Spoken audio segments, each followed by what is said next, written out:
Dr. D here with another video. Today we're going to be getting into Logic Pro, and this is a video on Logic Pro for beginners.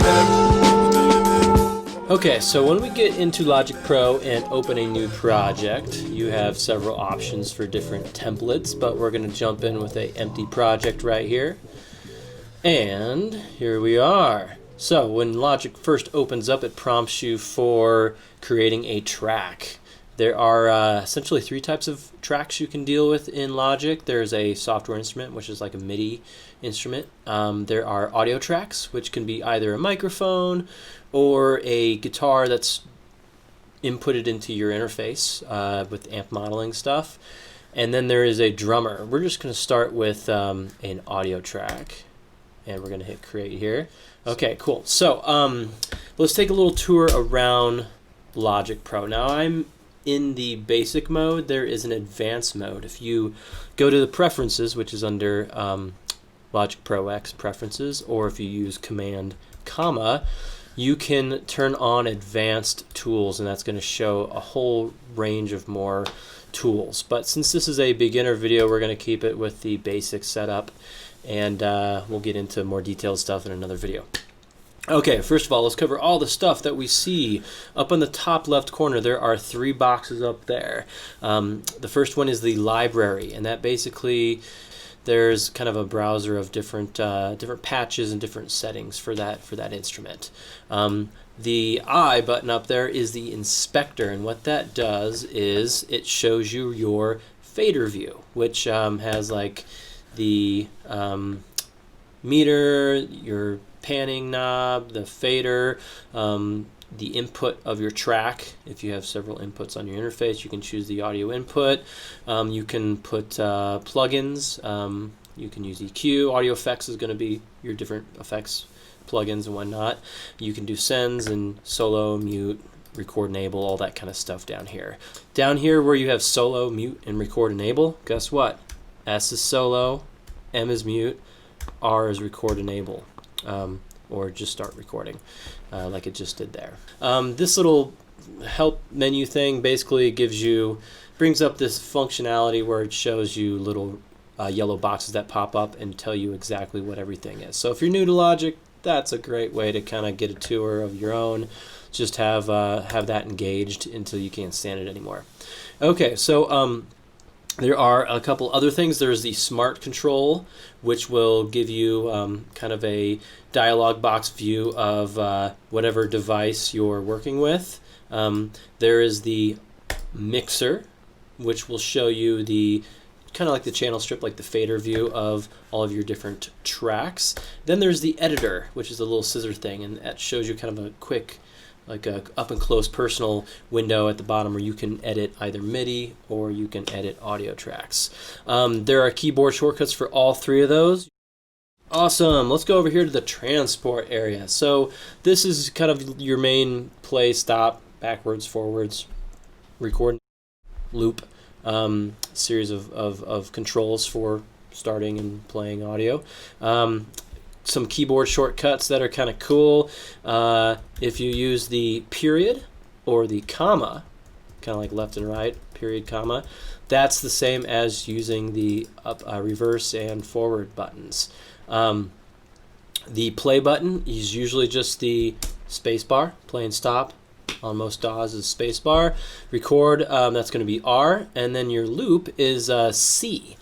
So you can set up a loop where you can loop record or loop playback. You can kind of see that little strip up there, that yellow strip that's above my ruler. That is your loop or cycle setting. You can turn that off by clicking on it or clicking off of it here or here. You can draw it by clicking and dragging, but you can also turn it on and off with the letter C. Okay, cool. Into the counter over here, you have your time counter or bars and beats, whatever setting you're on. You can change this to be minutes and seconds or whatnot, but I usually leave it on bars and beats when I'm doing music production. There is the tempo, which is like your metronome BPM setting, how fast or slow your song is kind of playing at the speed. And then there is your time subdivisions. You can change different meters have custom meters, or you can change the key signature that you're playing in. If you want to quantize things into the key of C major, you want to make sure you're set into the right key. Don't usually mess with that. Usually leave it in 4/4 unless I'm playing a song or recording a song that is in a different time signature. Okay, over here, these are really good to know about. There is the count in and there is the metronome engage on and off. So what count in does is when you start your playback head right here and you want to record, when you hit record, it gives you 4 counts in before you start recording. Like if I record enable that track and I go ahead and hit record, 2, 3, 4, boom, it gives me 4 beats count in before it starts recording. If I want to have the metronome to play along with, if I'm trying to record to a click track, as they say, along with a metronome, which if you're playing music and you're trying to use the grid, I really recommend that. You can engage that, and when you hit record and it starts recording, you're going to hear that click continuously, just like that. Going over here to the top left side, you have 3 different things. We have the notepad, which brings up a little area where you can just jot down notes. There we go, notes. Cool, I can show and hide that. There is a loop browser, which allows me to kind of search through the library of loops that come with Logic. And then there is the browser where you can basically pull in any kind of media, like video and music and stuff from your iTunes library. Another really useful set of hotkeys that I want to let you know is to zoom in and out. You see these little dials right here where I can zoom in or out. I can stretch vertically or horizontally, kind of zooming in to the audio. I usually use command left and right to zoom in or out left and right, and then zoom command up and down will zoom vertically. So you've got that going on. When you use your arrow keys, when you've selected a track over here, and there's several fragments of audio that are kind of sitting around, you can use the arrow keys to select back and forth between different tracks. If I had multiple tracks here, I could kind of select from track to track to track, up and down arrow, left and right arrow selects from piece of audio to piece of audio. So MIDI or audio kind of functions the same way. These 3 things are pretty important. There is the automation view, which automation is essentially if you want to automate how panning or volume or any other parameter on a device that you're using changes over time, such as like maybe doing a volume automation of volume getting quieter and quieter. Here, this little tab allows me to choose what types of automation. Panning, you can automate volume and pretty much any other effect parameter. Flex, the flex tool, if you're going to do time shifting and quantizing as it's sometimes referred to, command F for flex. That will show and hide or engage flex. So that's more of an advanced thing. I'll get into that some other day. And then catch playhead basically follows as you hit play. It'll basically follow that playhead. Another thing that you're going to need to know as a beginner is how to add tracks. Pretty easy. There is a plus button up here. That's a little plus sign. You can click on that and you can choose the track that you wish to add and create, and you can create multiple tracks at once. If you click that and you choose to create 10 MIDI tracks, you could create 10 MIDI tracks or 10 audio tracks, and boom, there's your 10 audio tracks, and you could select between them with the arrows up and down. Of course, all the other keyboard shortcuts for undo, Command Z, cut, copy, paste, Command X, Command C, Command V, all those things are active if you're trying to, if you want to record a snippet of audio and you want to copy and paste that, you can select it and Control C and then move your playback head to wherever you want to paste it, Control V. So one of the things with Logic you got to be careful about is make sure you've selected the right track and the playback head is positioned. So a lot of times you can do this stuff pretty quickly by using those command and period keys, hotkeys to kind of find a spot there. Command V to paste, scoot ahead, Command V paste. All right, tools. Let's talk about tools and editing.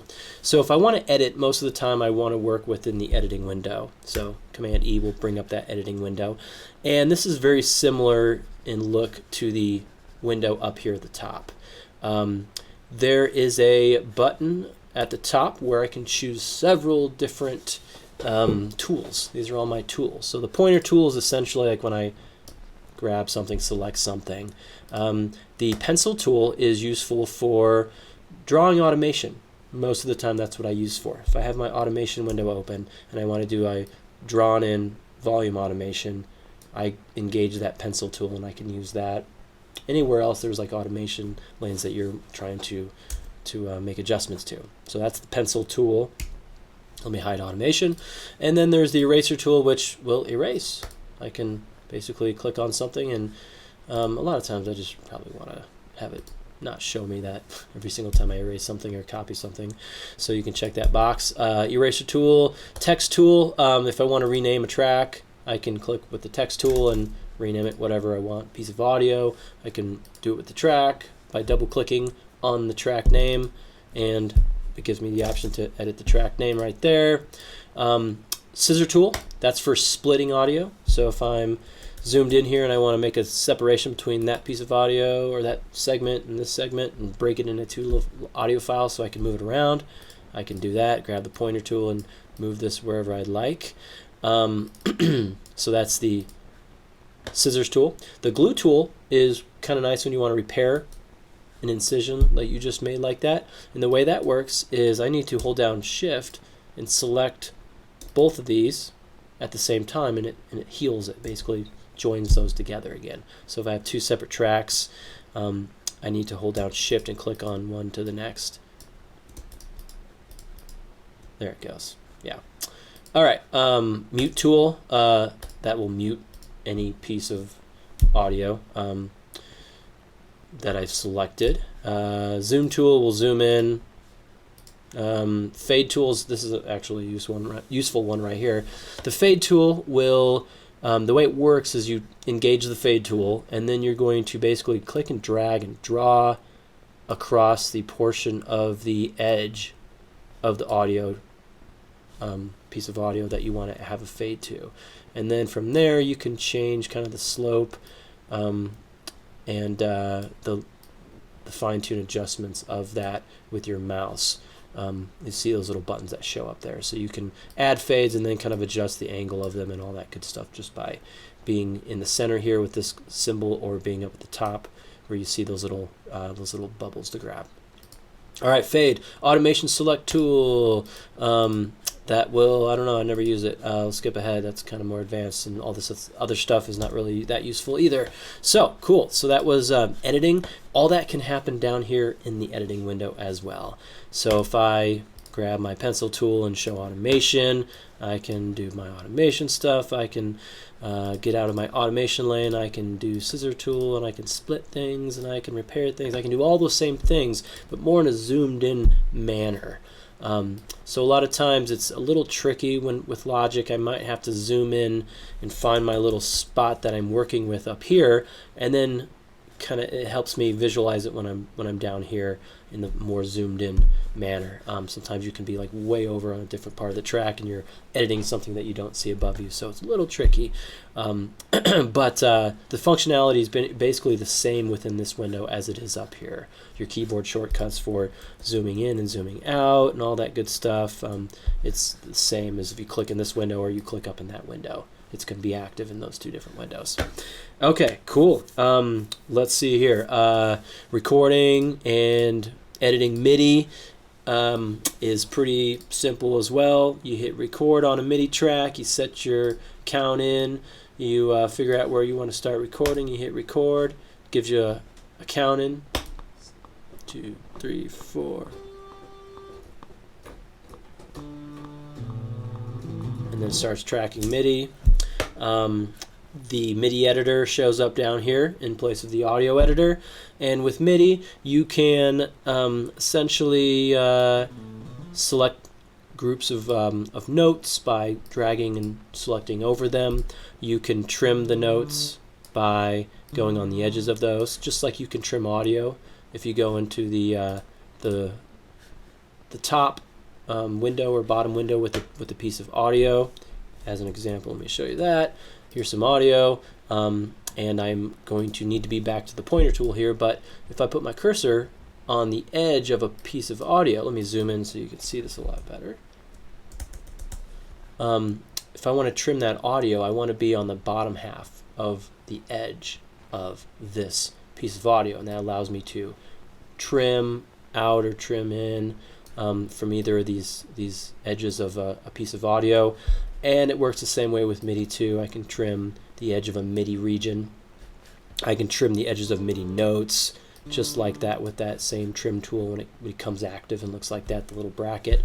There's a loop or cycle tool which shows up on the top. You see that little bracket with the little circle arrow? That's going to basically duplicate that piece of audio, or it works the same way with MIDI as well. If I have a MIDI 4-bar MIDI loop or something, I can just continue that cycle by using that trim looking cycle tool. There's probably a name for it. Let me see what it says.